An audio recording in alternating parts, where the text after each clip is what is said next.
So interventions can't occur in the gen ed classroom. No. And I think we were kind of talking about this before, and I think this could be a tough one for some parents because many of our kids, they need a lot of interventions, and push-in does carry some perceived limitations. So I'd love for you to give us some examples of various interventions or therapies and how they can work in the gen ed classroom.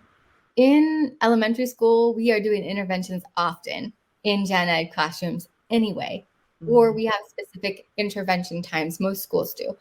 And so interventions can happen in gen ed classrooms.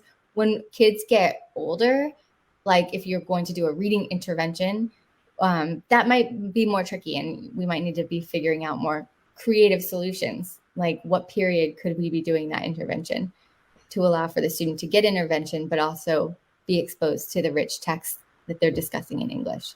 In terms of services, and if you're talking about speech, OT, PT, all of those services, majority of those services can be push-in. And it really frustrates me, to be honest, how much of those services are pulled out. And I know oftentimes as parents, we feel like it is best for our child if they get pull-out services that's one-on-one. It feels special. It feels like it's the best possibility. But I can tell you, when you push it in and students can get access to what they need in the natural setting, like if the OT pushes in when they're doing some type of, they're making something in class and needing to use scissors, the OT comes in to help with cutting during a natural time where the kids are cutting, rather than pulling them out maybe during math, then they're missing math instruction to go to the OT's room to cut with scissors.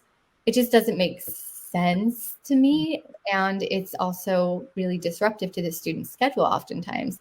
Some students who need help with transitions, and that can be an area that's challenging for behavior, then we are creating all of these needs for new transitions. That's also really tricky. For speech can be pushed in if it's articulation. If you have goals, then yeah, pull out's great. Pull out is great, especially if we can do it at a time that makes sense and the student's not missing anything. But if it's like pragmatic social skills goals with the speech therapist, let her meet the child at recess. If she can push in during recess or doing small group work and support with the exchanges in those natural settings, I mean, that's great. That is so much better than these isolated therapy rooms where then this child has to go generalize the skill out in the world anyway.